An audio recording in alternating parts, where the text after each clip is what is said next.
Hey all, this is Shay Jose. I'm coming back at you with another track breakdown. This time it's a request actually. I've had a few private DMs for a breakdown of my track, The Last Hymn, which came out on my label FTFT Records. So I thought I'd do a quick breakdown of the track, the main elements, the idea and the progression and the arrangement, and anything else that I think might be of interest. I've had a lot of DMs actually asking me about the vocals, especially where I got those vocals from, so I'll make sure that I break down that as well. So let's get started. So this track originally came up as a two-part track. I had an idea for the first drop with some vocals, and later on it kind of morphed into a little bit more of a progressive house, melodic techno track with some further elements really inspired by the likes of Anima and Cashin. So let's get started to the first drop. So if you don't know the song, I'll just play a little bit of it, and then we can also play a little bit of the second half to give you an idea of what the track sounds like. So this is the first drop.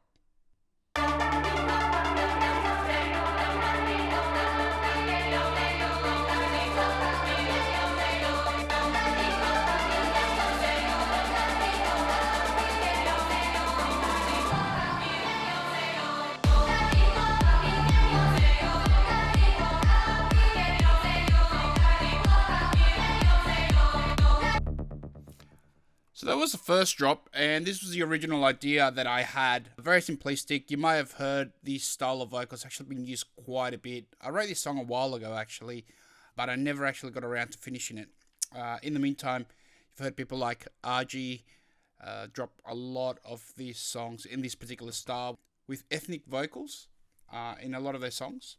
So further on, what I did is I actually started with the second drop, and the main issue that I had with this song is how do I combine both of these elements, which are actually forever changing between the first part of the arrangement and the second part of the arrangement. So the second drop sounds something like this.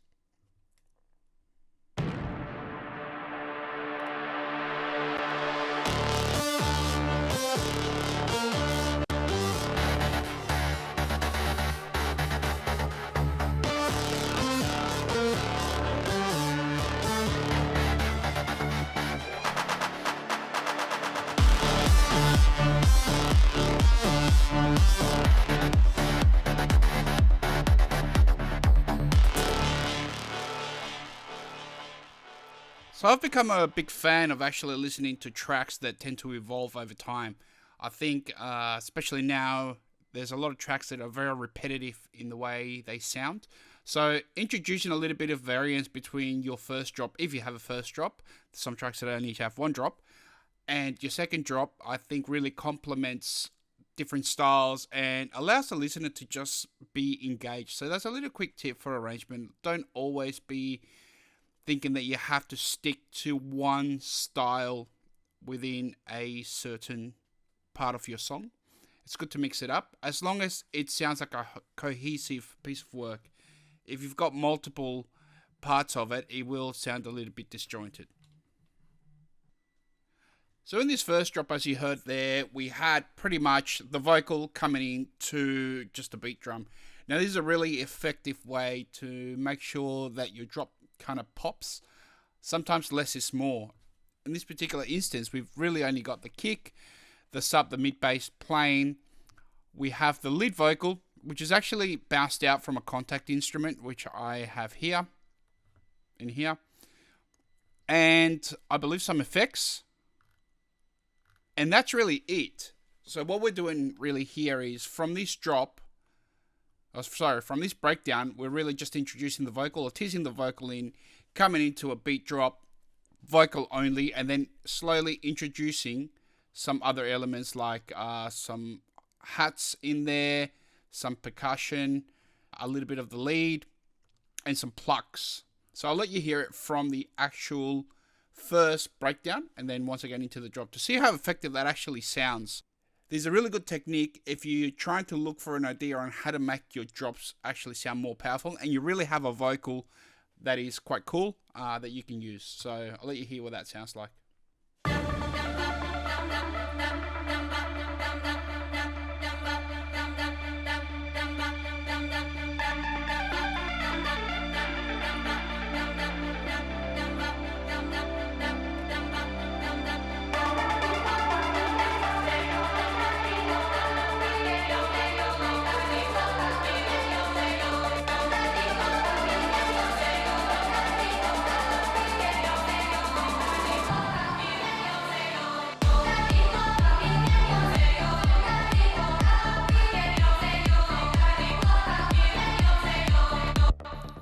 So as you can hear there, really we're dropping all the elements off from the build. We're dropping some of the snare hits.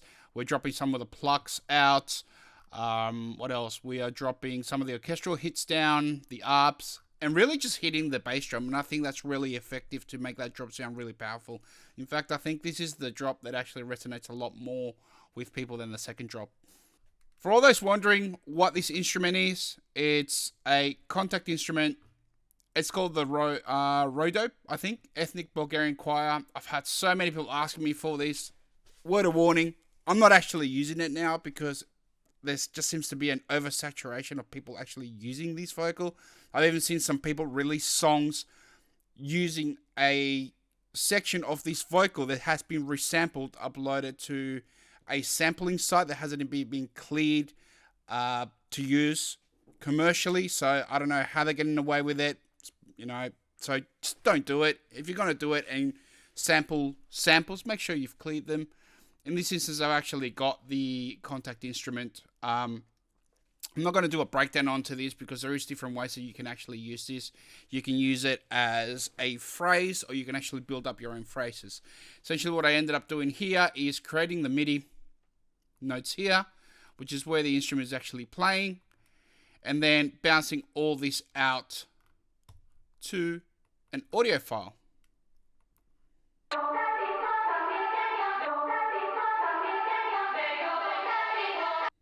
As you can see there. So, for all those wondering, that is the instrument. Now, there's a whole bunch of other ones that you can use. This is the one I've got. I've got a couple of other ones. But like I said, I'm probably not going to use this one anymore because it is just oversaturated at the moment in the market. Too many people trying to use this. So I will never write another song using these vocals again. Or this style vocal again. Moving on. The second drop in this track, I'm not really going to delve too much into a lot of the sound design, maybe just the lead, which I will make available for my patrons, as always, in the description. You can always go down, click the link, join the Patreon program, and download the samples, or download the presets, actually. So what I ended up doing here, I really like the progression of My City's on Fire by Cashin. So I tried to kind of emulate that vibe by doing something very, very similar. So I have a serum in here with a decapitator. I'm also running an EQ8, some kickstart to sidechain it to the kick group when it comes in. A little bit of filtering, a little bit of EQ. Now what I've done here, I've actually sidechained this, or I did sidechain this, I don't know where it's come out. I did sidechain this to the other lead to take out some of the resonant frequencies. A little bit of clipping in there, some compression, some further EQ, and another kickstart. So I really love this lead. It's actually two leads working with each other. I believe one of them is, yeah. So one of those in a higher octave. So I'll let you hear what one of them sounds like, and then I'll let you hear the other one.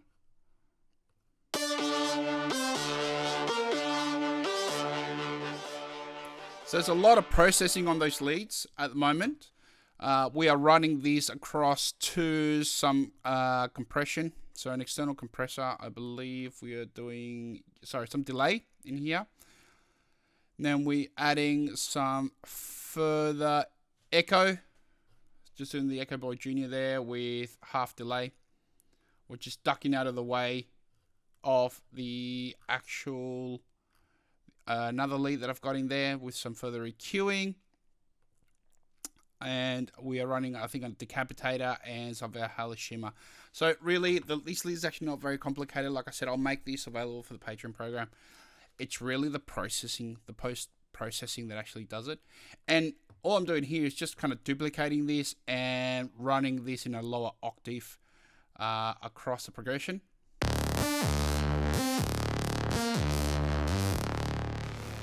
And that gives it that really kind of grunty sort of sound. So when you play them together, they really kind of complement each other by just running one a lower octave than the main lead.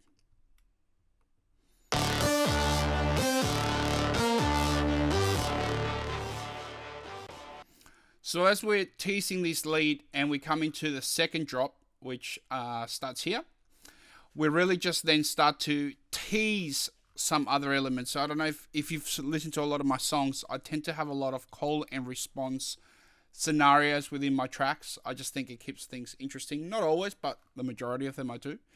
And in this particular track, I've done the sort of same thing. So we've got this particular cash and lead. Just call it a cash and lead because it reminds me of the Jimmy Jules remix song.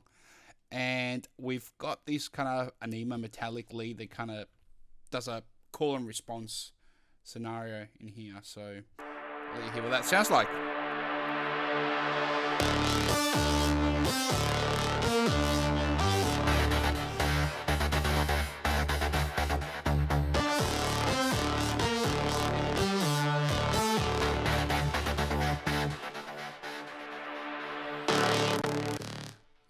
So with this metallic lead, we've actually got a couple of layers. We've got a serum, which I'm not even using here, so you can probably remove that. It's actually turned off. We're running an instance of Diva.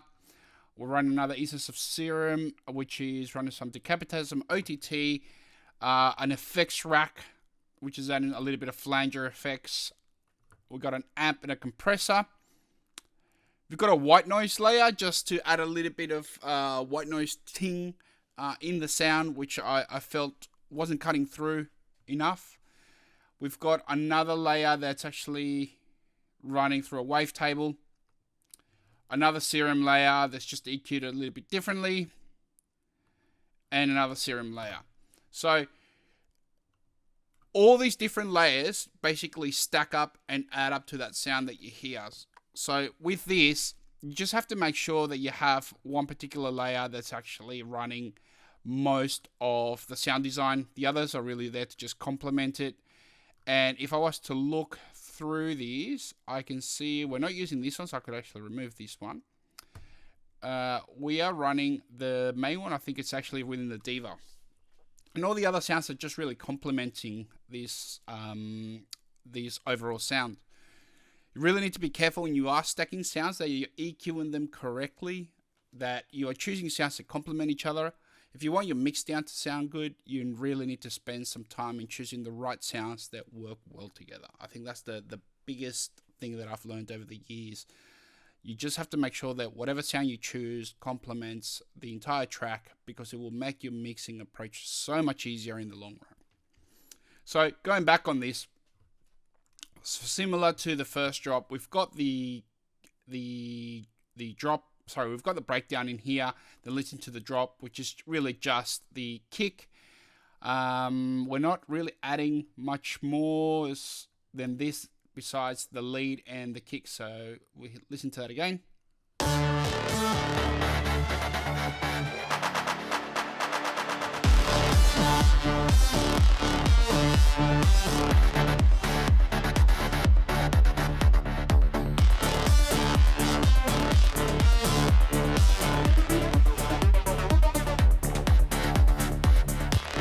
So by leaving it kind of empty, I'm actually allowing a lot of the sounds from the lead and the counter melody to breathe, which makes my life a lot easier when I'm mixing this track. Now, what you will see here is, after we kind of go through those first 8 bars, I drop this lead off, this cash-in style lead off, completely from the track, in order to allow room for this lead plug to come in here and the vocals to start breathing in, and this asset line. So this is more within the arrangement sort of discussion, where you need to start thinking about which elements within your song you want to bring in, bring out, and allow other elements to breathe. Throughout the progression of every song, you need to have 1 or 2 elements which are the star of the show, and being able to drop them off and bring them back in to allow other parts of this track to come alive is a real key that you need to analyze when building your tracks. So if I was to play towards the end of those, I think 8 bars, you'll see how it actually changes. And I think we've got a pluck that comes in, which is the main driver for the rest of the song.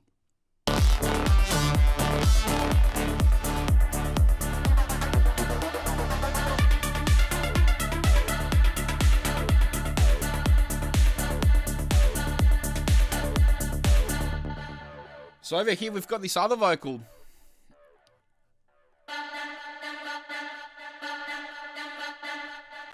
which I've chopped up, and I was finding it was clashing too much within the original track, so I really just dropped the lead off and we brought in another sound, which was the ARP that you can hear in the background playing, and that allowed the vocals to breathe. It allowed the ARP then to become the lead in this part of the track, and it gave some change in the context of how the song sounded to basically keep it interesting. Following that, we basically bring back the main vocals back in here.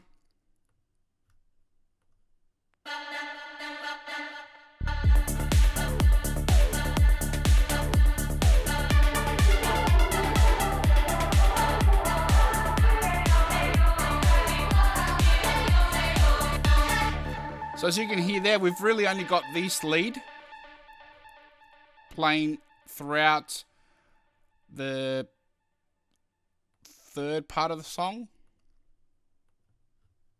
which is, if you allow me to play here.